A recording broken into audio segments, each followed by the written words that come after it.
Hi, thank you so much for wanting to learn about equine anatomy and to better your horse's life. In this video, I'm going to be talking about the trapezius muscle and how to identify some of its early signs of development. A couple things I do want to point out is that in underdeveloped trapezius, we see a dip, and I'm going to show you how to recognize that. But oftentimes in the professional industry with horses, people will use fat to build top line. They will claim that the horse has top line because of the fat that he has over that area. This is absolutely incorrect, and the horse has no strength to carry him properly when those areas are filled up with fat. We want to make sure that the muscle is truly developed and that it's not just being covered up.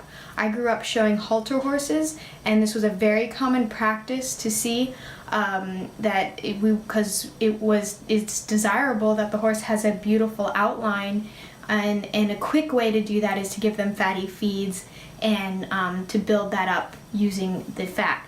But what's important, especially for our riding horses, is that they have the appropriate muscles built up properly so that they can protect themselves. Fat doesn't help in any way. So I'm going to be showing you how to identify a properly developed trapezius, and do keep in mind also that what we're going to see and what I'm going to show you are some extreme examples, and it's easiest to see in lightweight horses like Arabians, for example, or maybe thoroughbreds, particularly thoroughbreds, some warm bloods. If you have a heavier built horse, oftentimes those horses are more fuller in their bodies, and so it's much more difficult to identify the properly developed muscles. And there are other ways to develop that, like whether we see a dip in the back or holes kind of in the haunch area where there should be muscle. So there are some variances in terms of breed and body type, so you keep that in mind. But in this video, I'm going to share with you the common signs of what we would see in an underdeveloped trapezius, and also what we would see in a trapezius muscle that begins to build true muscle. So the trapezius muscle is located in the highlighted area of the neck. This part of the body we want to see filled in, particularly at the front of the neck and right in the wither area. Yeah, right here at the front of the neck and right here behind the withers. We don't want to see any fat or holes in this area. This horse is a good example of a well-developed trapezius. Here is an example of a heavyweight horse, but who is also overweight. He's actually obese, and this can be confusing for some people.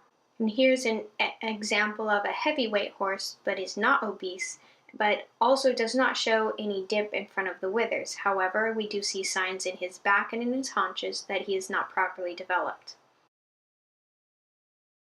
We help the horse build the trapezius muscle and the whole of his top line by asking him to work in this fashion. We ask him to work from behind, which helps him push his back up, and he naturally wants to put his head down. Now, there's a common misconception that a head down position causes the horse to be on the forehand. This is completely untrue. However, as long as the horse is working from behind properly, the horse can be on the forehand whether his head is up or down. It doesn't matter where the head location is. Now, one of the first areas, like I'd mentioned before, is in the trapezius muscle when we start to see top line muscle building up. Now, you do have to make sure that your horse's diet is appropriate so that he is able to build up muscle rather than fat. But that you can create an appropriate diet for your horse with your veterinarian, and I recommend that. So the key element here is that the horse is stepping deeply under himself and crossing over from the inside hind leg. I tap him on his belly to ask him to lift his belly, to lift his back. And that just helps him to use those top line muscles.